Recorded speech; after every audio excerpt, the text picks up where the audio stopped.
सास बहू। लुधियाना की रीटा की जिंदगी बड़े ही मजे से गुजर रही थी। आस पड़ोस से लेकर नाती रिश्तेदार सभी रीटा को बड़ा मानती थे। वो सबकी पसंद नापसंद का ख्याल रखती। अरे बहन, ये लो कढ़ी बनाई थी मैंने। सोचा तुम बीमार हो तो तुम्हारे घर के लिए भी बना दी, खा लेना। सभी रीटा की तारीफ करते हैं। रीटा की ममेरी बहन कहती है, रीटा, तुम्हारा लड़का तो बहुत बड़ा हो गया है, उसकी शादी की नहीं सोची? सोच तो रही हूं, लेकिन ऐसे लड़के से कौन शादी करेगा जो कमाता धमाता ही नहीं है। ये तो है। तू उसे समझाकर किसी काम पर क्यों नहीं लगाती? अरे क्या करूं बहन, समझाती तो बहुत हूं लेकिन समझता ही नहीं। किसी तरह कहीं काम पर लगा भी दो तो 2-4 दिनों में ही काम छोड़कर वापस आ जाता है। कहता है खुद का काम करना है। अगले दिन रीटा का बेटा मयंक कहता है, माँ, ये नेहा है, मैं इससे प्यार करता हूँ और इसी से शादी करूंगा। अब लेकिन नेहा बेटा, ये तो काम ही नहीं करता, तुम खाओगी क्या? माँ जी, आप जो खाएंगी वही मैं भी खा लूंगी, लेकिन शादी तो मयंक से ही करूंगी। रीटा नेहा और मयंक की शादी करवा देती है। हे जी, देखिए तो, ये हमारा भाग्य है कि शहर की इतनी प्यारी पढ़ी लिखी लड़की हमारी बहू बनी। हाँ रीटा, सही बोल रही हो, वरना कौन बिना काम धाम के लड़के से शादी करता है। नेहा सारा दिन घर में रहती और सास को देख देख कर जलती कुड़ती रहती। अरे नेहा, तू तो बहुत लक्की है जो इतनी अच्छी सास मिली, माँ की तरह तेरा ख्याल रखती है। नेहा बिना मन के हंसकर निकल जाती है। आए दिन नेहा को उसकी सास की तारीफ सुनने को मिलती। मयंक, तुम्हारी मम्मी बहुत चालाक है, सबको सम्मोहित करके रखी हुई है। कोई मुझसे पूछे कितनी झूठी औरत है तुम्हारी माँ।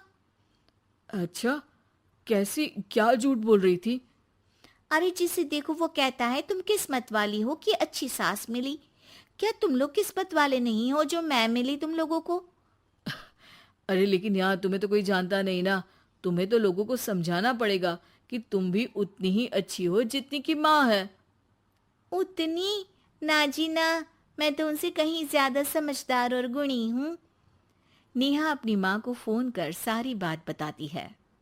अरे देख, तुझे सबके सामने अपनी सास को गलत साबित करना होगा। अगले दिन नेहा हाथ में टूथपेस्ट लगाकर घर के बाहर खड़ी होती है कि पड़ोसन उससे पूछती है, अरे नेहा बेटा, क्या हो गया? ताई, क्या बोलूं मैं? मेरी सास से मत कहना ताई जी, मेरी सास ने गुस्से से जला दिया। मैं नहीं मानती, रीटा तो बड़ी ही भली औरत है। मेरा पति कोई काम नहीं करता ना, सारा सारा दिन ताने देती रहती है, कहती है तुझे खाना तभी दूंगी जब घर का सारा काम करेगी। पड़ोसन को नेहा पर तरस आ जाता है। वो सब जगह नेहा की कही बात फैला देती है। एक पड़ोसन दूसरी से कहती है, रीटा तो बड़ी ही खराब औरत निकली। हाँ हाँ, देखो तो कैसे बहू पर जुल्म करती है। नेहा के घर रीटा की भाभी आती है। अरे मामी जी नमस्ते, कैसी हैं आप? मैं तो ठीक हूँ बेटा, कहाँ है रीटा? घर में नहीं है क्या? उसे तो मैंने कहा था कि मैं आ रही हूँ। अब क्या बताऊँ मामी जी, मुझे तो डॉक्टर के पास जाना था, लेकिन फिर भी मैं रुकी कि आपको घर आना है। मम्मी जी को तो कोई फिक्र ही नहीं है, तभी तो देखिए ना कि पता था आप आने वाली है, फिर भी चली गई घूमने। अरे ये तो बुरी बात है। अच्छा नेहा, मैं जा रही हूँ, रीटा आए तो बोल देना कि भाभी नाराज होकर चली गई हैं। रीटा वापस आती है तो उसे भाभी नहीं मिलती। अरे नेहा, तूने रोका नहीं मामी को? बोला नहीं कि मंदिर गई हूं मैं? अरे मम्मी जी, मैंने तो उन्हें बोला कि आप बस आ ही रही हैं, लेकिन वो नहीं मानी और चली गई। मामी भी सभी रिश्तेदारों में रीटा की बुराई फैला देती है।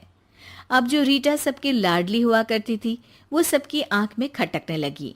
रीटा को समझ नहीं आता था कि जो पड़ोसी उसे हमेशा प्यार से बुलाते थे, वो उसके सामने आते ही दरवाजा क्यों बंद कर देते हैं। जो रिश्तेदार उसे इतना प्यार करते थे, वो उसे अब फोन तक नहीं करते। एक दिन रीटा के पास उसकी भाभी का फोन आता है। तू तो बड़ी हो गई रीटा। अरे ना भाभी ना, तुम तो माँ जैसी हो मेरे लिए, मायका तुमसे ही तो है। लेकिन तुम भी पता नहीं क्यों नाराज हो मुझसे।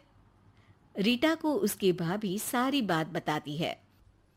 रीटा उसे समझाती है कि कैसे वो नेहा बहू को बताकर वहां से गई थी। दोनों के बीच गिला शिकवा खत्म हो जाता है।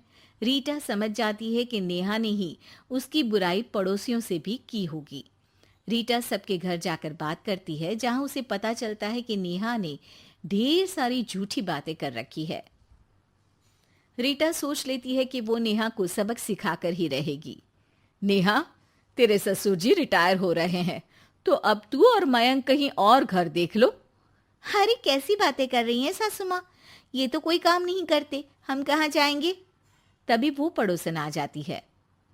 अरे नेहा, अच्छा ही तो है, तेरी ऐसी सास से छुटकारा मिल रहा है जो तुझे बात बात पर जला देती थी ना।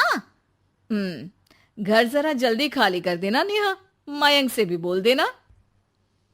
नेहा को समझ आ जाता है कि सास को सब पता चल गया है। वो उसकी पैर पकड़ लेती है। सासू माँ, मुझे माफ कर दीजिए, मैं आगे से ऐसा कभी नहीं करूंगी।